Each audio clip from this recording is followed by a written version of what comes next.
विद्यार्थी मित्रों, हूँ सफीक सर आप तमाम विद्यार्थीओं oriental higher secondary YouTube channel में स्वागत करूँ छूं।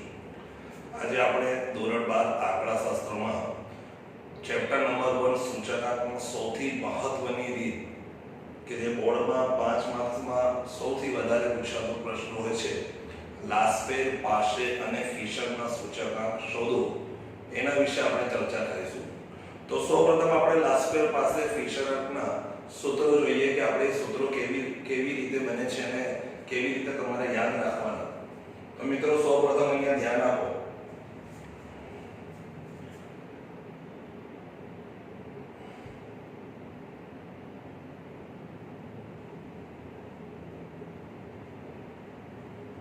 મિત્રો તમે જાણો છો કે આધાર વર્ષ હોય છે, આધાર વર્ષ અથવા તો એને જૂનું વર્ષ પણ કહેવામાં આવે છે, અને એક હોય છે ચાલુ વર્ષ અથવા તો એને નવું વર્ષ કહેવામાં આવે છે। દાખલા તરીકે એક્ઝામમાં બે વર્ષો આપેલા છે તમને, એક હશે 2015, ધારો કે 2020, આવા બે વર્ષો આપેલા છે। તો આમાંથી જે જૂનું વર્ષ હોય, જૂનું વર્ષ એને હંમેશા 0 તરીકે લેવાનું, આધાર તરીકે લેવાનું। આધાર એટલે શૂન્ય મુકાય 0, અને જે નવું વર્ષ દેખાય બંનેમાં એને 1 લેવાનું, ચાલુ વર્ષ જેને કહેવાય। તો ચાલુ વર્ષ કે નવું વર્ષ હોય બરાબર કેટલા 1, આધાર વર્ષ હોય કે જૂનું વર્ષ હોય એને બરાબર શું લેવાનું 0। પછી એના પછી છે પી, પી ને પ્રાઇસ કહેવામાં આવે છે। તો જ્યારે પણ આપણે ભાવ આપે, ભાવ, તો ભાવ બરાબર શું લેવાનું પ્રાઇસ પી, અને ક્યુ એટલે જથ્થો, દાખલામાં જથ્થો આપશે, જથ્થો અથવા તો કેટલીક વાર એને કહેવાય છે વપરાશ। તો જથ્થો એટલે ક્વોન્ટિટી, એટલે જ્યારે પણ દાખલામાં જથ્થો આપે એટલે આપણે ક્યુ તરીકે લેવાનું, અને આ જે વપરાશ છે, વપરાશ એટલે કન્ઝમ્પશન કહેવાય, એને પણ આપણે કેવા તરીકે ક્યુ તરીકે લેવાનું।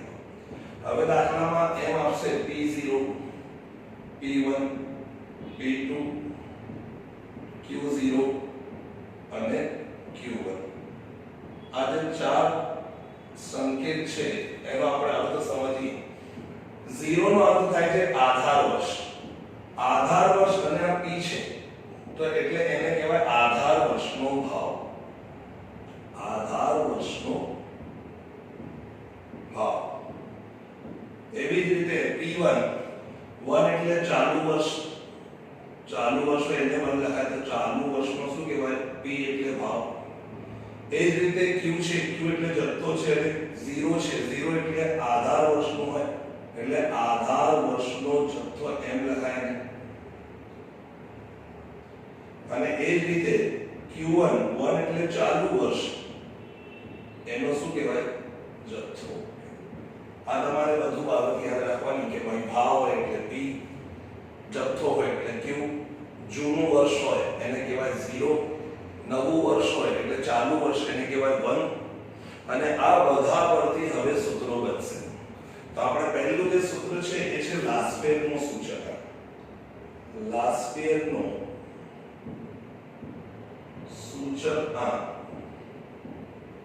જેને કહેવાય છે IL, અને એના માટે યાદ રાખવાનું, IL માટે યાદ રાખવાનું સૂત્ર માટે 1000, કેટલા યાદ રાખવાના 1000, એટલે સૂત્ર આવું છે, પહેલા સિગ્મા PQ ભાગ્યા સિગ્મા PQ એટલે ગુણ્યા 100 લખવાના, અને હવે આ 1000 જે છે એને આવી રીતે લખવાનું 1000, એટલે સૂત્ર આવું એટલે સિગ્મા P1 Q0 ભાગ્યા સિગ્મા P0 Q0 ગુણ્યા કેટલા 100। એના પછી સેમ છે સૂત્ર પાશેનો સૂચકાંક, થોડું ચેન્જ છે, એમાં IP હોય છે, IP એને કહેવામાં આવે છે, એના માટે યાદ રાખવાનું છે 1101, કેટલા યાદ રાખવાનું 1101, એનું પણ સૂત્ર સેમ છે સિગ્મા PQ ભાગ્યા સિગ્મા PQ ગુણ્યા 100, પણ અહીંયા 1101 અહીંયા આવી રીતે લખવાના 1101।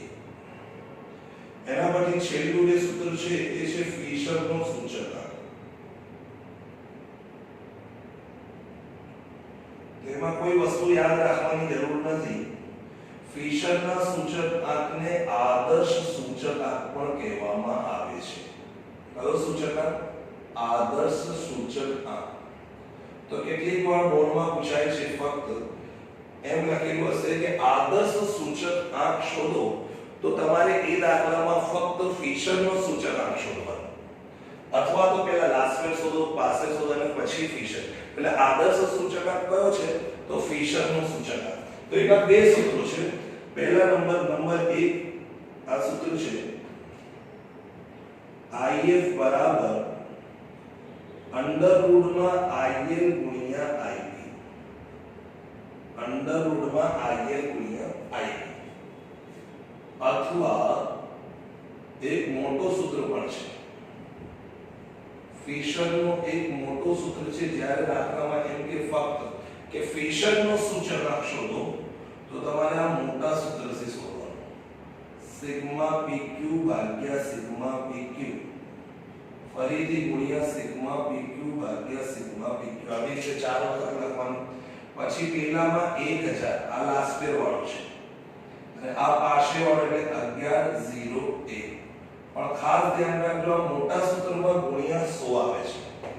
આ નાના સૂત્રમાં 100 આવતું નથી, કારણ કે લાસ્ટ પેર ની અંદર ઓલરેડી 100 આવી જાય છે, પાસેની અંદર ઓલરેડી 100 આવી જાય છે. એટલે આ સૂત્રમાં 100 નથી હોતું, આમાં 100 હોય છે. ખાસ ધ્યાન રાખજો.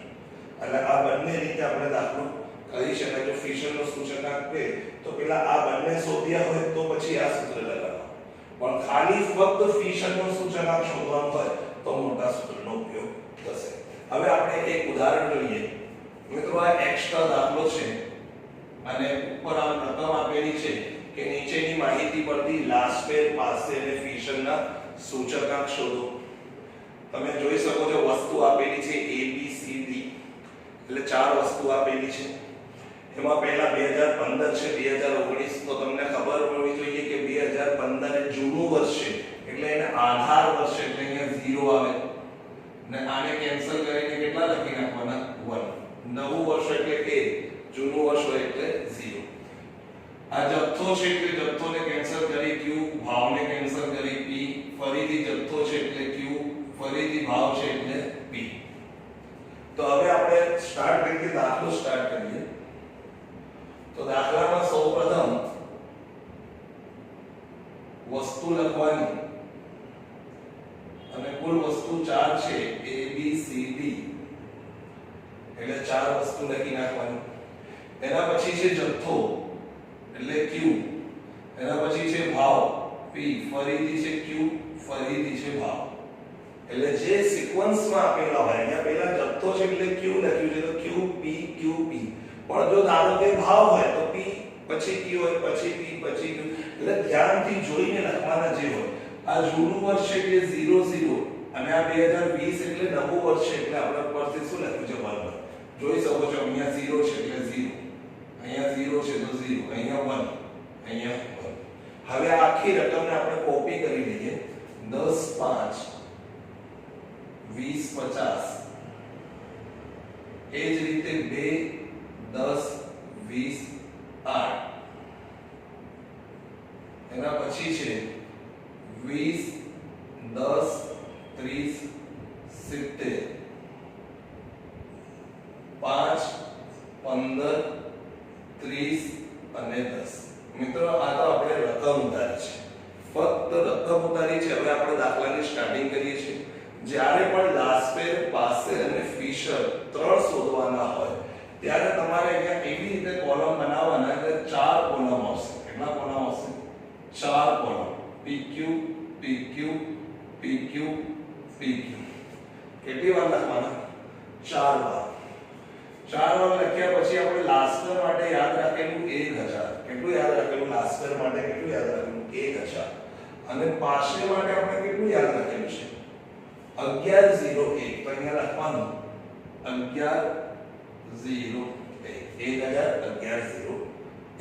હવે એનું ધ્યાનથી કેલ્સી વડે તમારે ગુણાકાર કરવાનો છે. મિત્રો કેલ્ક્યુલેટર કાઢી લો. મેં તમને દર વખતે કીધું છે કે અકાઉન્ટ અને સ્ટેટનો લેક્ચર એટલે ટેક્સ્ટ બુક ને કેલ્ક્યુલેટર તો જોડે જ રાખવાનું. તો હવે આપણે બધા જ કેલ્ક્યુલેટરનો ઉપયોગ કરીને ગુણાકાર કરવાના છે. એટલે P1 Q0 આ P1 છે ને આ Q0 આ બંનેનો ગુણાકાર છે આ બધા ગુણાકાર છે એટલે P1 ક્યાં છે તો આ P1 આ Q0 તો 5 ગુણ્યા 10 એટલે 50 15 પંચે કેટલા 75 30 ગુણ્યા 20 કરો એટલે આવશે 600 અને 20 ગુણ્યા 50 એટલે આવશે 5 એવી જ રીતે બધાનો પહેલા ગુણાકાર કરી નાખે 0 0 બંને 0 0 છે એટલે બંને 0 0 10 ગુણ્યા 2 એટલે 20 5 ગુણ્યા 10 એટલે 50 20 ગુણ્યા 20 એટલે 400 અને 50 ગુણ્યા 8 એટલે પણ કેટલા આવશે 400 એ જ રીતે બંને 1 1 એટલે બંને 1 1 આ છે 20 ગુણ્યા 5 તો 20 400 150 900 અને છેલ્લે છે 700 ચલો હવે છેલ્લે લાસ્ટમાં P0 Q1 P0 અને Q1 આવ્યા આ બે P0 Q1 20 ગુણ્યા 2 10 ગુણ્યા 10 30 ગુણ્યા 20 અને છેલ્લે 8 ગુણ્યા 70 શાંતિથી કેલ્ક્યુલેટર વડે ધ્યાનથી આપણે પહેલા ગુણાકાર કરવાનું છે અને પછી સરવાળો કરીએ તો પણ ખાસ ધ્યાન રાખવાનું 1100 1200 ને કેટલા થયા 25 800 ને કેટલા 70 સરવાળો કરો 7 16 17 1850 અને પછી 600 1200 ને 1300 મિત્રો આ પોઈન્ટમાં પણ આવી શકે છે કેટલીકવાર ગુણાકાર પોઈન્ટમાં આવે તો સરવાળો પણ શેમાં આવી શકે છે પોઈન્ટમાં આટલું આ જે ટેબલ તૈયાર કર્યું છે ને એ ટેબલના 2 માર્ક્સ છે બોર્ડમાં કેટલા માર્ક્સ છે ખાલી જો તમે ટેબલ યાદ ખાલી તૈયાર કરીને આવતા હો તો ખાલી કેટલા માર્ક્સ મળશે તમને જો સાચું હોય તો 2 માર્ક્સ મળશે હવે આપણે દાખલો આગળ કરીએ પહેલા આપણે લાસ્પેર નો સૂચકાંક કરવાનો છે લાસ્પેર નો સૂચકાંક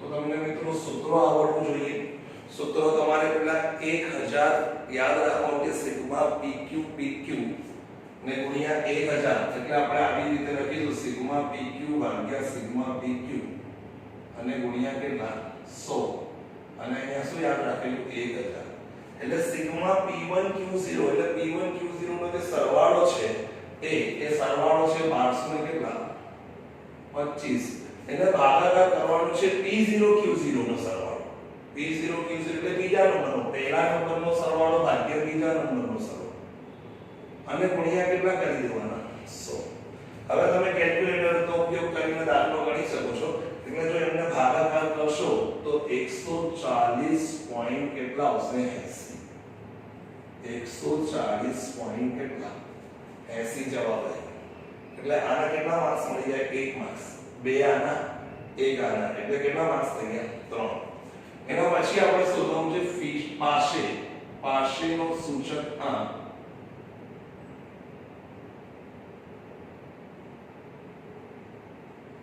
એટલે પાસેનો સૂચકાંકનું સૂત્ર છે સિગ્મા pq ભાગ્યા સિગ્મા pq અને ગુણ્યા 100 અને પાસે માટે આપણે શું યાદ રાખેલું હા 1101 કેટલા યાદ રાખેલા 1101 એટલે કોનો સરવાળો સિગ્મા p1 q1 નો સરવાળો તો p1 q1 એટલે ત્રીજો કોલમ ત્રીજા કોલમનો સરવાળો જે હોય એ ભાગ્યા p0 q1 એટલે ચોથા કોલમનો સરવાળો 1300 ને ગુણ્યા 100 એટલે 1850 ભાગ્યા 1300 ગુણ્યા કેટલા કરી દેવાના 100 એટલે જો કેલ્ક્યુલેટર વડે તમે ઉપયોગ કરો તો આનો જવાબ આવશે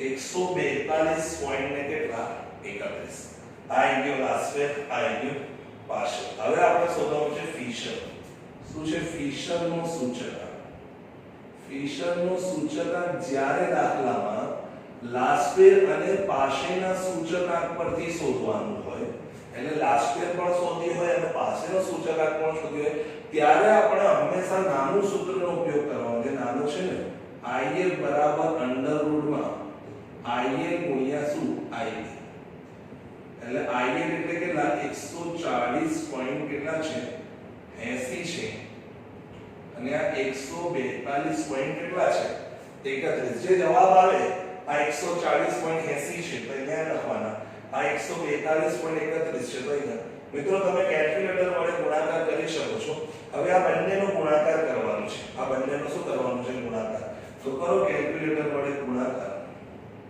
તો 20037.200 ને કેટલા 48 આ જે પણ આવે જેટલી ડિજિટ અંદર આવે એટલી ડિજિટ આપણે ડાયરેક્ટ લખી નાખવાની છે હવે ડાયરેક્ટ એનો રૂટ દબાઈ દો એટલે જવાબ આવશે 141 પોઈન્ટ કેટલા 55 એટલે આ આયુ ફિશરનું સૂચક આ એટલે હવે જે તમને જો માર્ક્સ મળશે 1 માર્ક્સ 1 માર્ક્સ 1 માર્ક્સ એટલે 3 માર્ક્સ આ ત્રણ સૂત્રોના જે જવાબ આવ્યા એના 2 માર્ક્સ ટેબલ થશે આમ કરીને આ સેક્શન F માં પૂછાતો પ્રશ્ન છે સેક્શન F માં 5 માર્ક્સમાં પૂછાય છે હવે મિત્રો તમારે ઉદાહરણમાંથી ઉદાહરણ 13 14 ની આસપાસ હશે તો આ ઉદાહરણમાંથી એકમ વાળા વગરના એટલે એકમના ખાના વગરના સિમ્પલ દાખલા આપેલા છે તો તમારે એની પ્રેક્ટિસ કરવાની છે ઉદાહરણમાંથી પણ અને સ્વાધ્યાય સેક્શન F માં પણ અમુક દાખલાઓ છે જેમાં એકમ વગરના છે એ તમારે પ્રેક્ટિસ કરીને રાખવાની છે